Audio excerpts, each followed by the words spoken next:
welcome to the lecture on enlightenment and its critics. It's going to be a shared lecture. I'll speak for the first 30 minutes, and then Dr. Fugate will take it from there. So I kind of want to begin with a more of a polemical introduction to the topic of enlightenment.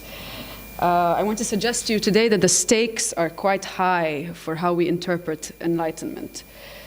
For it is a social and intellectual phenomenon that introduced what one would call dangerous new forms of thought that threatened the basic structures of authority, tradition, faith, and privilege on which the Ancien Régime society rested. So this said, enlightenment, as you will see in your reading selections, was already a project that was originally split into two camps. A radical camp, which insisted on the separation of faith and reason, in which I would place someone like Rousseau, Condorcet, Kant, in line with Spinoza, Diderot, Hegel, and perhaps Marx on this side, and a more moderate or conservative camp, which attempted to reconcile faith and reason in support of a modernized monarchy or an ecclesiastical authority, in which we could place Hobbes, Locke, Bacon, Voltaire, and Hume. So the radical enlightenment would be the interest that I want to pursue in this lecture. And the midwife of radical enlightenment essentially came from philosophy, or what was called l'esprit philosophique. Philosophy provided the pamphleteers, journalists, elected deputies of American, French, Dutch, Italian, and other revolutions of 1770, 1780, and 1790 with slogans, maxims, and ideologies in order to justify a fundamental break with the past. And it was in turn affected by these social transformations. So the overthrow of altar, throne, and nobility was the aim that could only stem from the transformation in the people's way of thinking. Ultimately, enlightenment, or radical enlightenment, posited a fundamental link between the transformation or the revolution of the mind, of thought, and of thinking, and political revolution. And as you will see in both Kant and Condorcet's texts, radical enlightenment takes the stance of affirming intellectual discovery as a salutary pursuit rather than as some kind of calamitous act. So I begin with a question.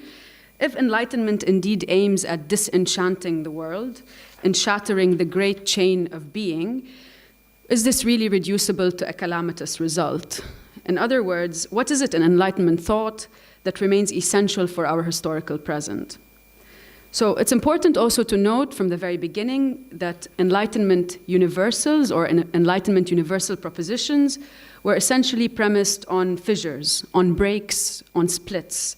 So thought, as you saw with Descartes, is only possible through radical doubt.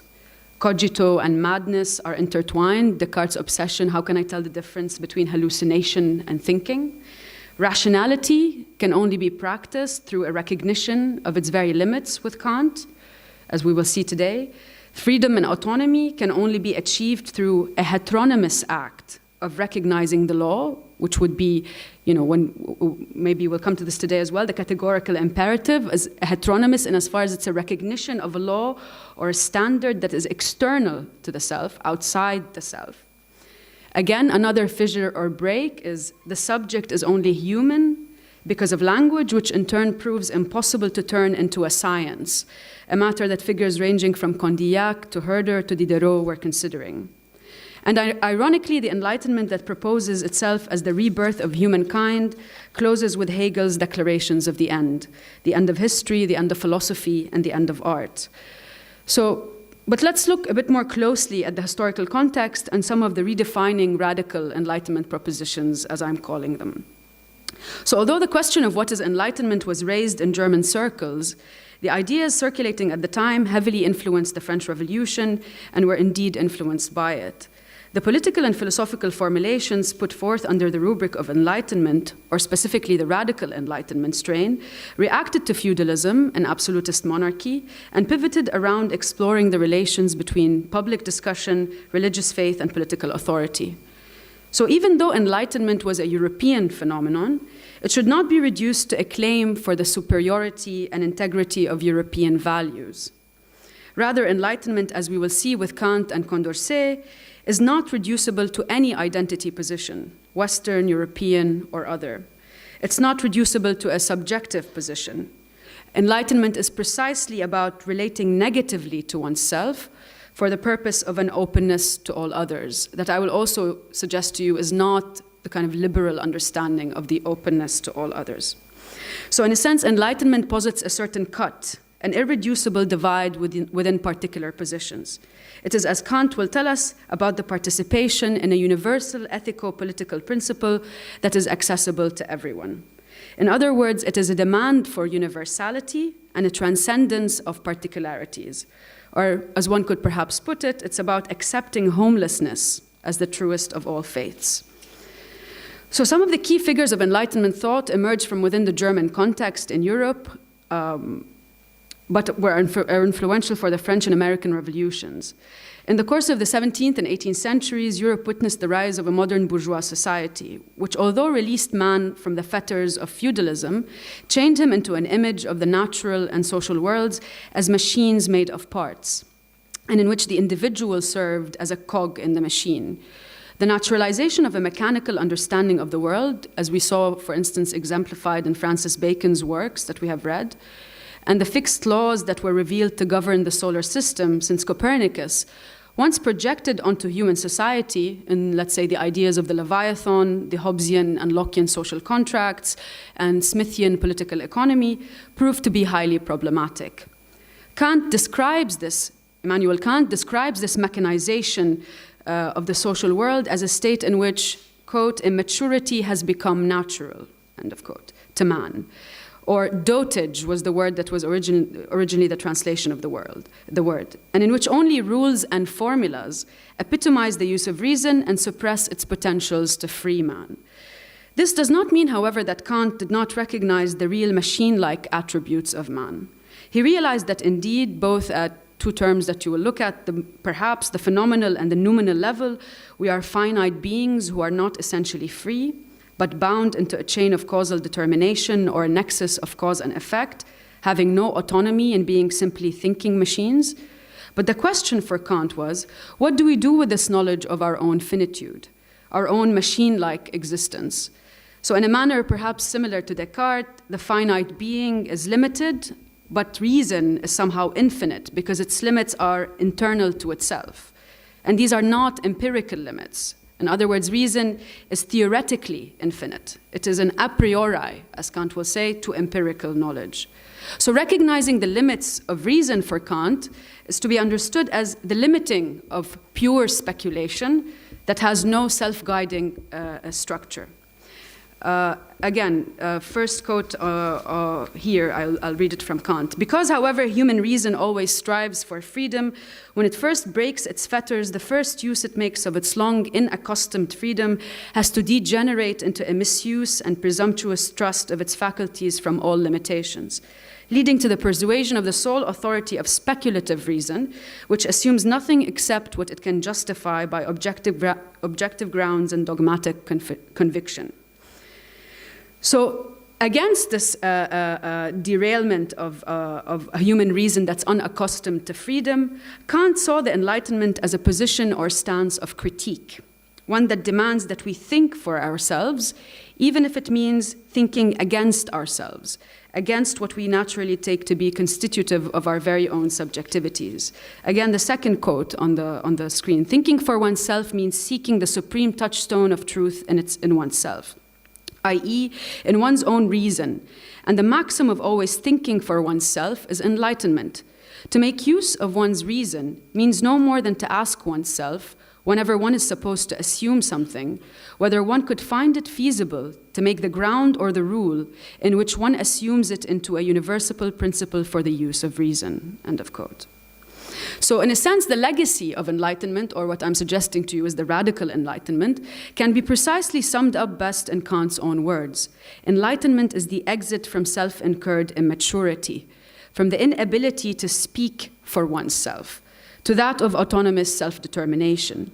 So the word Unmündigkeit, the specific word that Kant uses, which is derived from mund, from mouth, from mouthliness, and means that you are if you have mouthliness, that you're entitled or able to use your own mouth as you wish, meaning you're able to speak and be a full citizen, also in the legal sense to have maturity. So in response to the question, what is enlightenment, and the increasingly pressing questions of the 18th century concerning the nature of political authority and the question of human freedom, Kant responded with a proposition for what enlightenment should or ought to be, or ought to mean, and not with a proposition for what enlightenment already is. Enlightenment, as he proposed it in the text, you will be reading, somehow points like a vector to a path of continuous intellectual pursuit, despite all obstacles, and in fact only by the recognition of them. So in a sense, Kant tells us if I'm indeed a thinking machine, if I'm indeed some kind of automaton, then that may be my only grounds for freedom. So this emptying out, and this is a bit of a derailment, but we'll come back to Kant, this emptying out of the human person of all substantial content is precisely where the subject emerges for Kant, i.e. the transcendental subject is not a person, it is a pure subject, a doll-like thing which speaks. Think of the emergence of the Enlightenment figures of monsters, of Frankenstein, of Caspar Hauser. Is it not curious that in the moment in which Enlightenment thought obsessed with the relationship between nature and culture that we see the emergence of these monsters? They somehow come to embody the missing link between nature and culture. When Enlightenment sought to produce a man or woman of culture that could somehow conserve an unspoiled nature, the monster, Frankenstein, emerged. The monster emerges at the moment of emergence of the knowing subject, precisely because of the ambiguity, I suppose, of the questions of origin, origins of language, origins of society, origins of culture. So the tragedy of the monster who ends up excluded from nature and culture alike, but whose monstrosity is ultimately the monstrosity of culture, the noble savage, the self-educated man, turns him into a monster because society rejects him. He is not offered a social contract and ends up destroying everyone around him, including himself. So in a way, the Kantian subject, somehow, is this Frankensteinian monster. If only it could exist, then it would somehow amend the great chain of being, fill the break between matter and spirit, nature and culture. But when it does exist, when it somehow covers this gap, this irreducible gap between nature and culture, all we get is horror. Just a... Alive! It's alive! This is a great film, by the way. You guys should see it. Gary Wilder. It's alive! Okay, so it's a touching horror. Frankenstein is a touching horror. There's a positive aspect in Frankenstein. He's not simply the catastrophic result of enlightenment, but the possibility somehow of another nature, a sublime nature that gets lost in the mechanical clockwork-like universe. He can only be present through the effort to somehow represent the unrepresentable, what is lost from scientific endeavor, which Kant is insisting upon. So the uncanniness of Frankenstein, his strangeness, and other Enlightenment monsters speaks for the limits of enlightenment and the limits of interpretation for Kant's subject, or his transcendental subject, is precisely in his kind of critique of pure reason, a no-thing, a nothing. It is a point of, maybe we can talk about this in class, of apperceptive unity that we must presuppose in order to explain how perception can be unified into intelligible knowledge claims about the world. But this does not mean that it can itself be known like the things that it knows. It is always subject to a gaze from elsewhere. Look at Frankenstein's eyes. Ultimately, also, if you know the story, Frankenstein can never really endure the image of himself in the mirror. Okay, so after, and this is kind of a nicer, how this, the horror is not all tragic, but there's a touching horror to this Frankensteinian monster. So after this digression into monsters as the expressions of the limits of enlightenment, let's get closer a bit to the text itself. The importance of reading Kant today lies in understanding his text as an ethical and pedagogical exposition. So the question, what is enlightenment, was originally put forth by a theologian and educational reformer in 1783. for a simple questioning of the advisability of civil marriage ceremonies in Germany. And this theologian received responses in the newspapers from figures like Mendelssohn and Immanuel Kant and other figures. The debate in the newspapers was centered ultimately around how much enlightenment of the citizenry was possible or desirable and at what cost. And it lasted for over 10 years in the press. And by the time that Louis XVI was executed after the outbreak of the French Revolution, this question of enlightenment became intertwined with whether enlightenment undermined public authority and necessarily led to political turmoil. So it's important to clarify that Kant's specific form of response to the question, what is enlightenment, in 1784, was in no way posed in this reflexive manner. Kant was not simply reflecting on the question.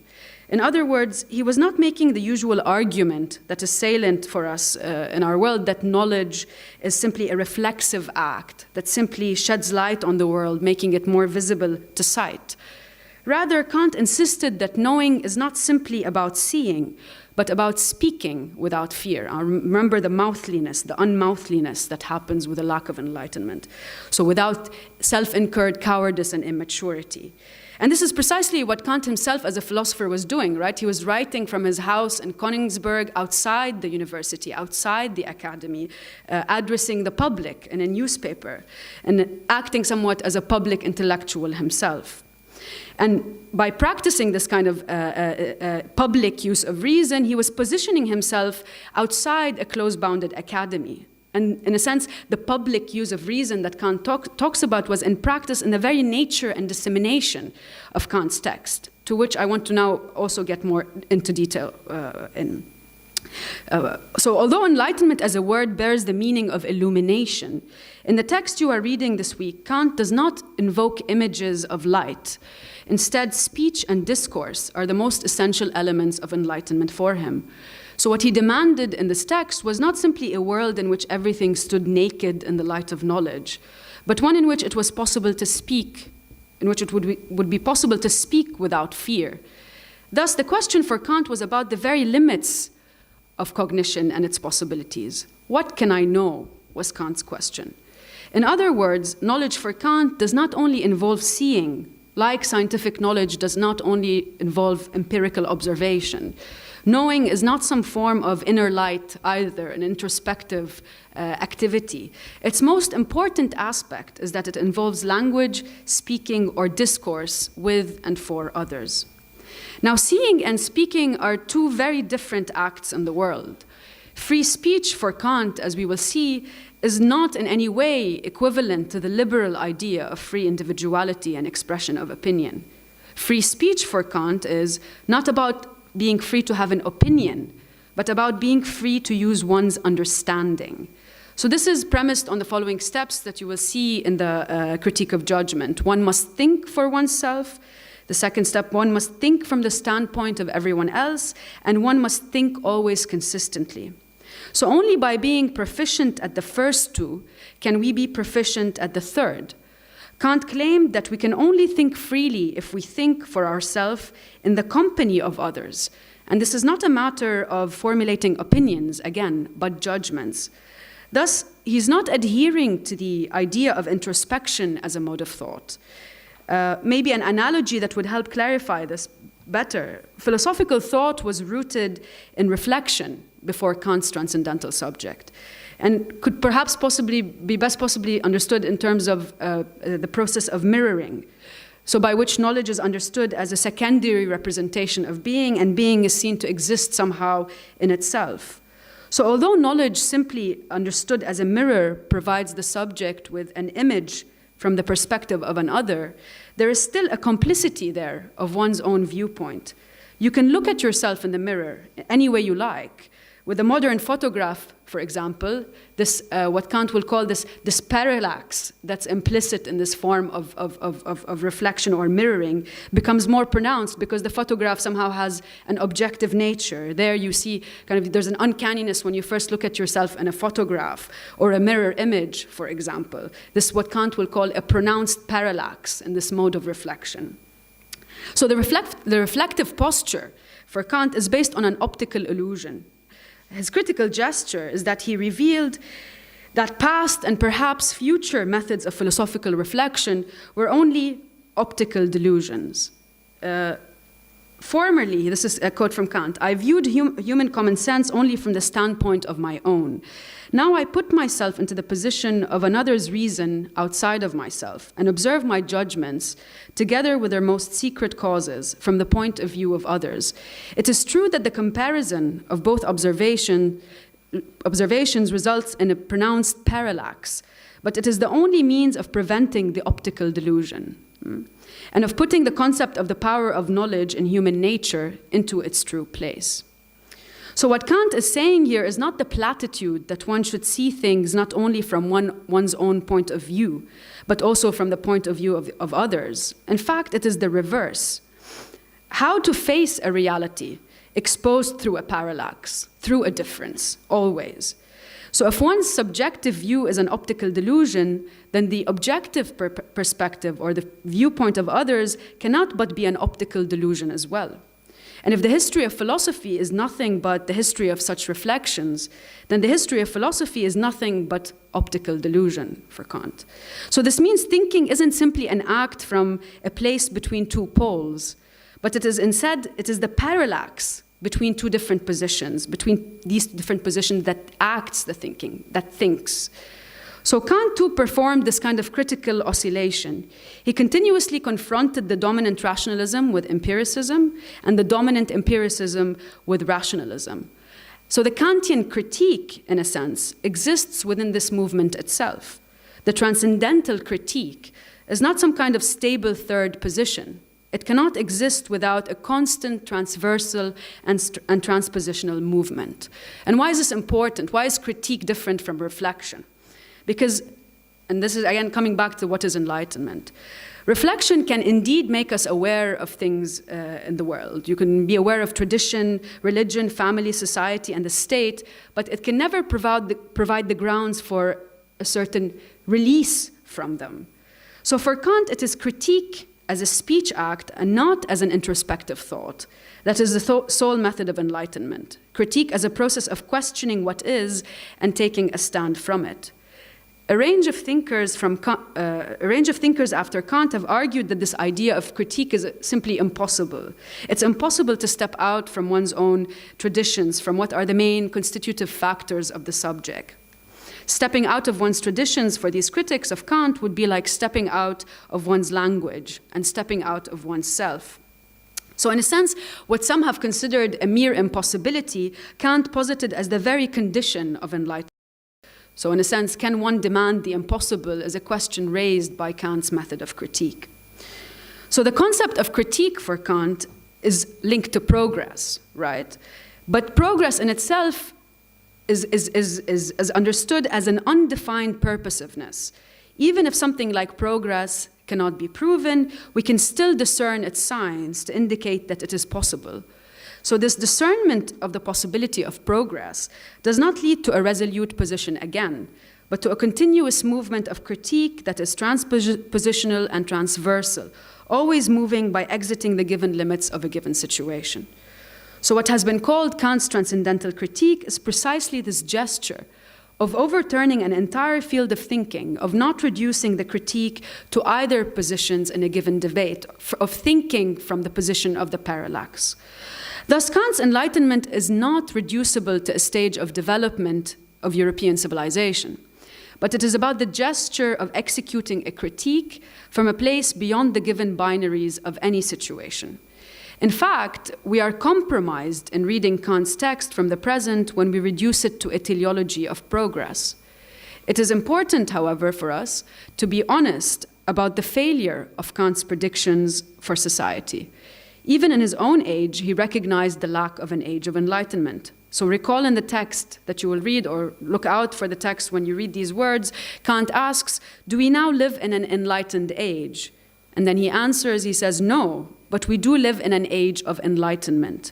So there must be enlightened people for the age to be called an age of enlightenment. There must be monsters, zombies, undead people for the age to be called an age of enlightenment. So even a revolution for Kant does not guarantee the true reform of ways of thinking. And I think these are quotes that are on your handout. For it can bring down aristocratic despotism or oppression, but may not be able to overcome the inclinations towards cowardice and immaturity. So again, if you go to the first sentence of the text, and I think this is one of the quotes on your handouts, enlightenment is mankind's exit from self-incurred immaturity. Immaturity is the inability to make use of one's own understanding without the guidance of another. So this immaturity, Kant argues, is self-incurred not because it is a lack of understanding, but because it is caused by a lack of courage and resolution to use one's own understanding. So by claiming that this immaturity is self-incurred, Kant located the source of the problem within the self. In order to exit the state of immaturity, one must be able to carry out a process of an ethical critique of the self. One must overcome certain social restrictions, processes of individuation. The ethical has to become a process of the reconstitution of the self. So Kant says there's no excuse in saying that someone has put you in a condition of immaturity. He writes in the introductory paragraph, quote, "It is so easy to be immature," end of quote. So moving on in the text, Kant claims that it is formal academic education, the university, religion, and ideology that actively fend off maturity and make subjects fear it. So the figures of the pastor, he singles out, the scholarly book, the doctor, they're singled out as guardians who speak for the subject, as guardians who perpetuate a state of immaturity. Again, one of the quotes on your handout. "I have a book that has understanding for me, a pastor who has a conscience for me, a doctor who judges my diet for me, and so forth. Surely I do not need to trouble myself. I have no need to think. If only I can pay, others will take over the tedious business for me. Those guardians who have graciously taken up the oversight of mankind take care that far greater part of mankind, including the entire fairer sex, regard the step to maturity as not only difficult, but also very dangerous," end of quote. Thus, for Kant, immaturity has come to be considered the natural state of the subject, their understanding tethered to the ruse of mechanical and instrumental logic, like domestic animals tethered to carts or guided by them. So the path of exit from immaturity is somehow only treaded at a very high cost by a mere few, almost a suicidal act. So Kant recognized that the cost of enlightenment was very high, one that not many may be willing to bear. However, he was adamant that true public enlightenment would only happen, as he says, gradually, through the gradual reforms of the ways of thinking in a society. So he argued that even the overthrow of a monarch or an absolutist state through revolution would not be enough for enlightenment, because tyrannical power somehow in society lies in the very structures of our thought. Again, a final quote, I think it's on your quotation, on your handout. "A revolution may perhaps bring about the fall of an autocratic despotism and of an avaricious or overbearing oppression, but it can never bring about the true reform of a way of thinking. Rather, new prejudice will serve, like the old, as the leading strings of the thoughtless masses," end of quote. So after he makes the above argument, Kant presents us with the true factor of enlightenment. Quote, "The freedom to make a public use of one's reason in all matters," end of quote. Now, this is certainly one of Kant's most famous and most misinterpreted statements, or open to various interpretations. So liberals, for one, have made it as an argument for the separation of rights and duties in the social contract. It has been interpreted as an argument about the separation of legality and morality. It has as well been interpreted as an excuse for reasserting reason over irrationality, as in the West over other cultures. However, if we look at Kant's text closely, if we employ a close philological lens in reading this text, we would reach entirely different and contradictory conclusions. If enlightenment has to do with a reform of a way of thinking, as Kant has already stated, and not in replacements of forms of representative powers in society with others, then enlightenment does not mean the further separation of the private from the public, but an overcoming of the private, of individual inclinations, for something that is external to the self, outside it, foreign from it even. So nothing is required for Kant for enlightenment besides freedom. He tells us the freedom to make public use of one's reason in all matters. Social and political institutions do not cease to command the subject to obey. Kant lists the state, the church, the Prussian king. They all command one to obey, and indeed one can obey. But in order to be free, the subject must undertake an act that shifts them from the particular conditions of their subjugation to a universal realm of reason. So again, the public use of reason does not simply oppose the individual to their particular surrounding community, but opposes all particular communal institutional belongings against a universal exercise of reason. So the task of the public use of reason for Kant was not to answer questions and solve problems, but to redefine the very grounds of problems, to ask about the horizon of meaning, which is always already there, structuring our approach to reality, and of which we are unaware. I think I should stop because is it time for, yeah, okay, I had more, but I stop now, so Courtney will take over the next section of it, yeah.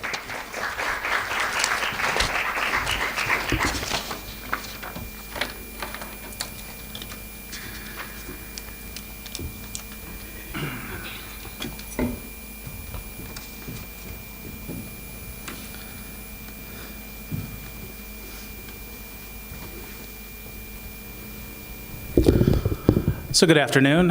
Thank you, Nadia, for that lecture. Perhaps my lecture, you'll find that maybe my lecture should have come before hers, but for some reason it isn't.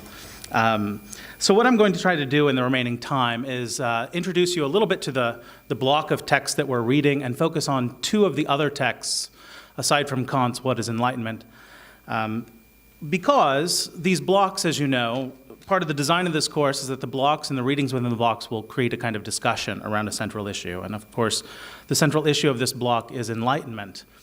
And there is no concept, I think Nadia has gestured towards this, there's no concept that is more difficult to understand and for which there are as many different answers as the question, what is enlightenment? And it's very important to see that in the period itself, there was constantly this discussion, right? Kant wrote an essay called What is Enlightenment in answer to the question that was posed to the public. And if you read the answers, the many answers that people wrote to that particular question, they are completely different. They range from dismissing the idea of enlightenment altogether as a kind of foolish question, as something that should be written on scrap paper and thrown away, to Kant's particular answer to other answers. And I'm going to try to give a snapshot of both some of the differences that we'll see in the text that we're reading in this block, and then I'm going to move and talk mostly about the last of the three texts, which is by a critic of the Enlightenment, but also an Enlightenment thinker named Herder. So I'm going to talk a bit about our three figures there, Kant, Condorcet, and Herder.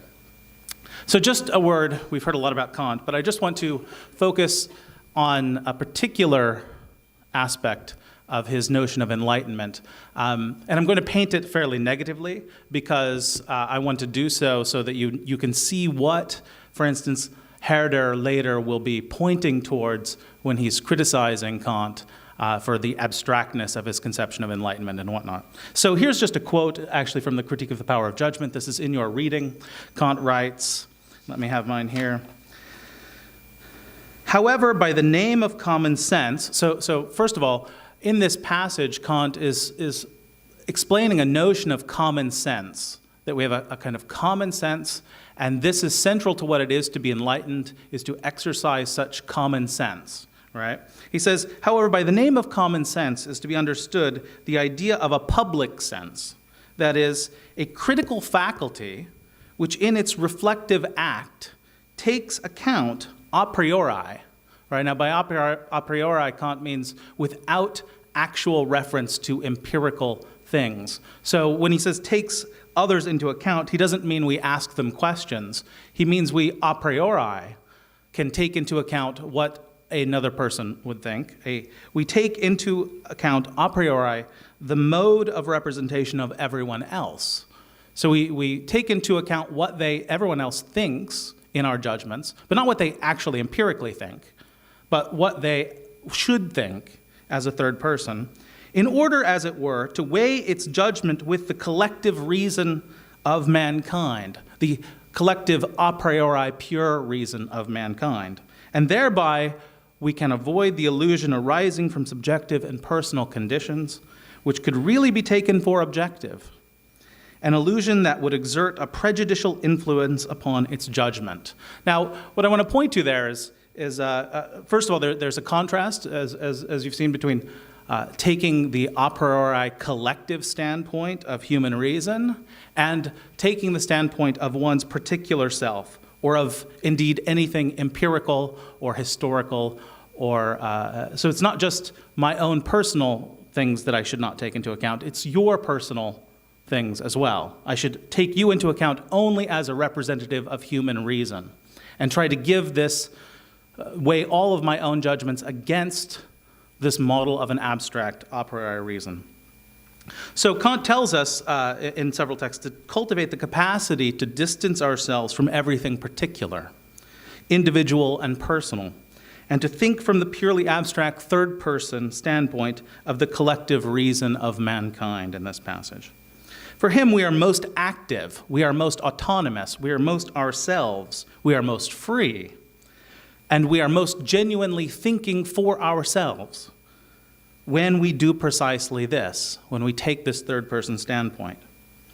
And when we think for ourselves, we presumably think just like everyone else should. And this is a very characteristic move that someone like Kant or Descartes, you saw this in Descartes, this move they make. The idea is we should retreat into ourselves in a certain sense, right? We should find our genuine self. But in that passage into ourselves, we have to give up everything particular. And so somehow, by this, seems like a trick, by retreating into ourselves in the genuine way, according to the right method, we will discover in ourselves exactly what is in everyone else. And there will be a kind of general agreement reached in this way, right? So by abstracting from ourselves, but still moving into ourselves and taking charge of ourselves, we will somehow reach complete agreement with what others would think in our circumstance. So we will see that Herder attacks this idea of Kant's and similar ideas in Descartes as an utter fantasy. So that's just one snapshot of Kant's text. Now, Condorcet, the second block of readings, or the second set of readings for this block, the second reading, is called A Sketch for a Historical Picture of the Progress of the Human Mind, written in 1795. In this book, what Condorcet is attempting to do is to tell the story of the development of modern European culture from its earliest times, and he divides this into a number of eras. In your reading, you have eras 8, 9, and 10. And in era 8, he talks about kind of the gradual discovery of modern European thought, particularly the emergence from prejudice, of reason from prejudice, during the times of Columbus and Luther and others. And he retells the story to show how through it the kind of embracing conception of reason and of technology and the developments of science were coming about.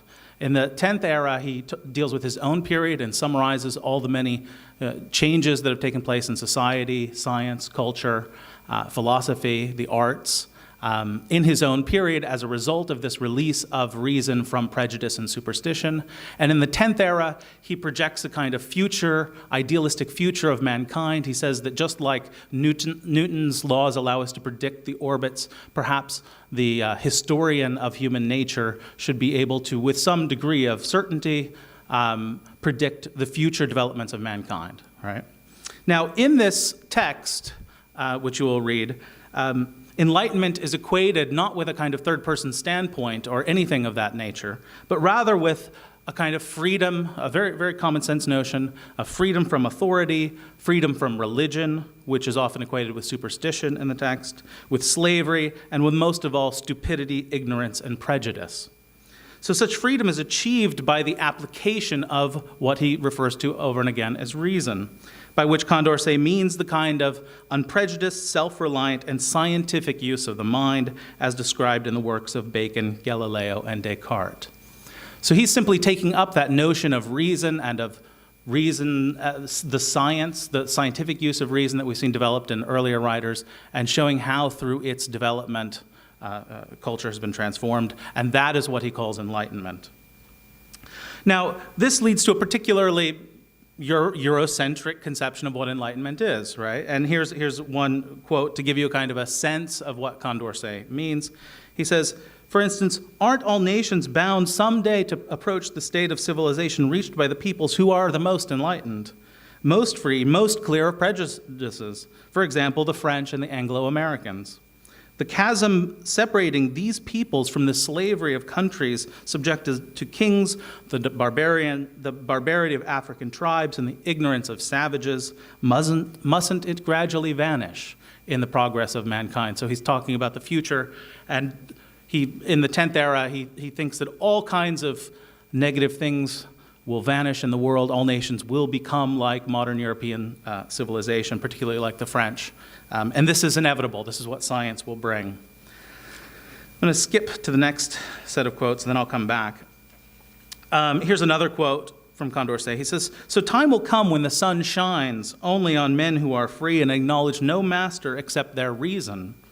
When tyrants, slaves, and priests and their stupid or hypocritical instruments will exist only in history books or on the stage.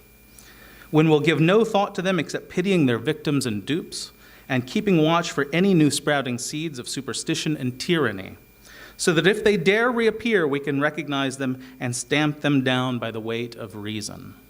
Right?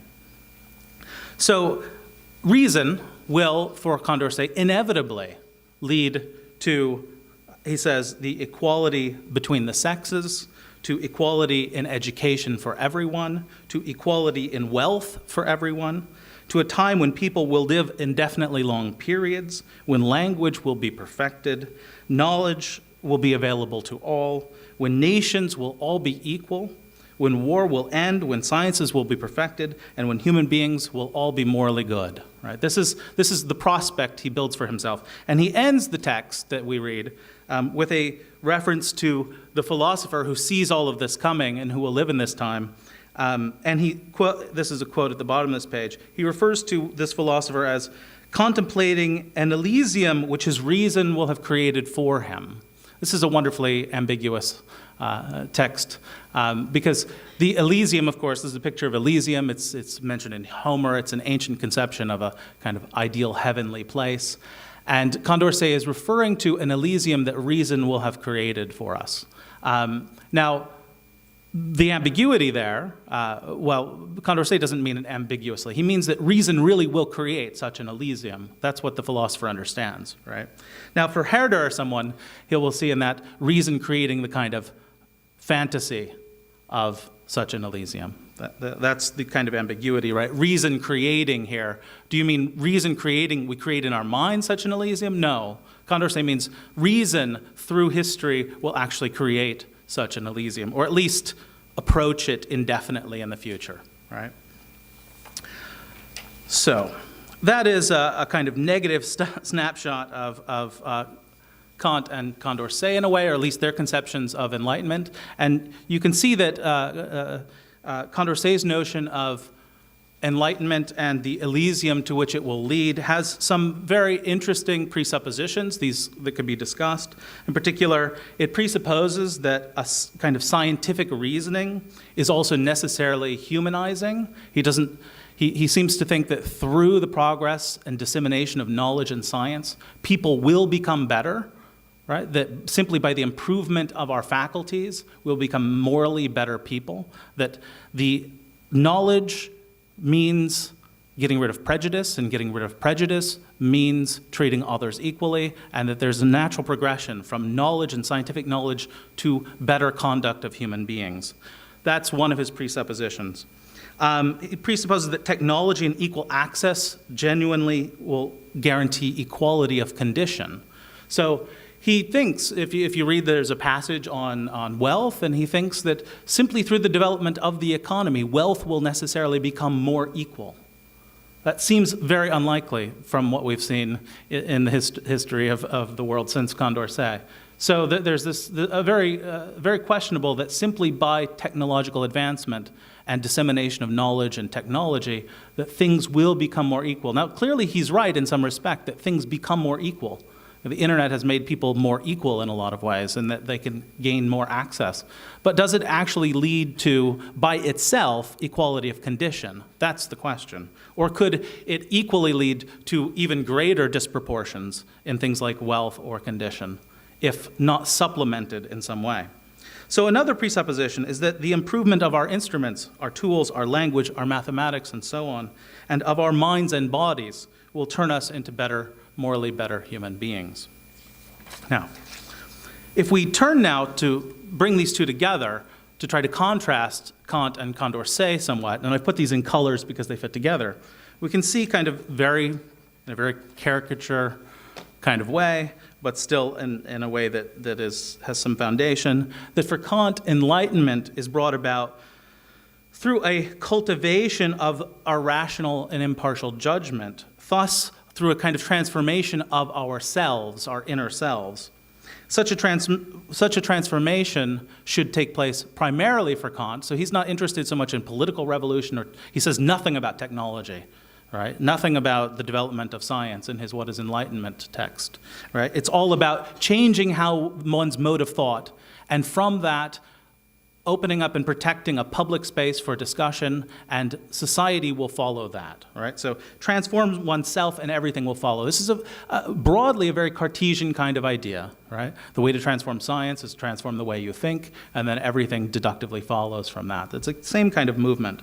Now for Condorcet, enlightenment is brought about through a transformation of the social conditions and the advancement of knowledge and technology. That is his main emphasis. Moral progress or transformation of the mind should follow and spread as a result of this. So that's one contrast. Another contrast is that for Kant, enlightenment is not about possessing instruments or even about possession of knowledge, but about using one's own reason. Kant says nothing about gaining knowledge. He's not interested in encyclopedias and the dissemination of knowledge as part of enlightenment. That's something else. You can be enlightened and know nothing, because enlightenment is a standpoint that one takes. Whereas for Condorcet, enlightenment consists precisely in knowledge, in freedom from superstition, which means knowledge of the truth, right? So technology, advancements in disseminating knowledge, knowing things, being a physicist, knowing modern physics, that makes you more enlightened than others, right? Now, the third contrast is that for Kant, superstition and prejudice are bad, because they are passive uses of our reason, right? Not active uses of our mind. They are heteronymous, he calls them, not autonomous. They're not exercises of our own reason. But for Condorcet, prejudices are bad because they are false, because they block the progress of history, not because of any issue of the passivity or autonomy. That's another issue. Okay. So that's a kind of snapshot difference. Now, I turn to, yeah, we didn't time this quite well. I want to say just a few things about this last text by Herder. Now, what you will see, there are several texts, one called This to a History a Philosophy of History from 1774, and you will, interestingly, although it's written 20 years before Condorcet's text, you'll see in it a great difference and a kind of lampooning of this kind of story of the evolution of European society towards an Elysium. And I will turn to illustrate that to one quote. Let me see if I have it here. Here you go. Now, this is written 20 years before the text by Condorcet, but you can see from it immediately what Herder is, how he's going to emphasize and think about this. So Herder, too, is an Enlightenment thinker. He says in one of the quotes, which I don't have time to read, that he embraces the Enlightenment, but rather he wants to offer observations and a historically accurate assessment of the Enlightenment and comparison of the Enlightenment with other things, rather than a kind of eulogy, he says, of it. And here's what he says.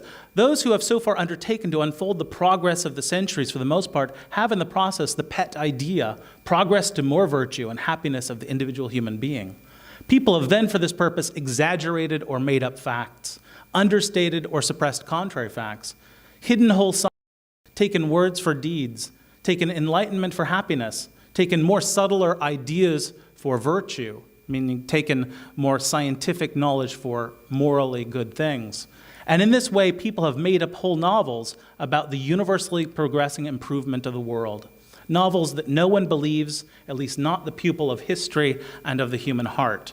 And so you can see in Herder, he sees himself as a historian who wants to give an authentic assessment of this estimation of both Kantian abstract judgment, this third-person judgment. He criticizes this because of its abstractness, its emptiness, its weakness. He claims, unlike Kant thinks that when you think for yourself and take this abstract standpoint, that you are avoiding the mechanization of modern culture, that you are taking up autonomy, whereas Herder thinks that exactly what science does, and you can ask yourself whether this is true, is it relieves us, modern science and the dissemination of knowledge relieves us of the need to think for ourselves. So Herder sees in kind of the Kantian standpoint and in Condorcet's kind of praise of the evolution of modern culture, a continuous weakening of the human being, a reliance, gives us an ability to rely on specialists, physicists, doctors, encyclopedias. We don't have to know the things because it's all there in the encyclopedia. So it relieves us of the need to actually look into what other people think, into the matter for ourselves. And it allows us, you can think of Kant, it allows us to rely on our a priori, meaning non-experience-based conception of what reason is, rather than the historical, maybe Baconian investigation of the truth. Unfortunately, we're out of time. Thank you.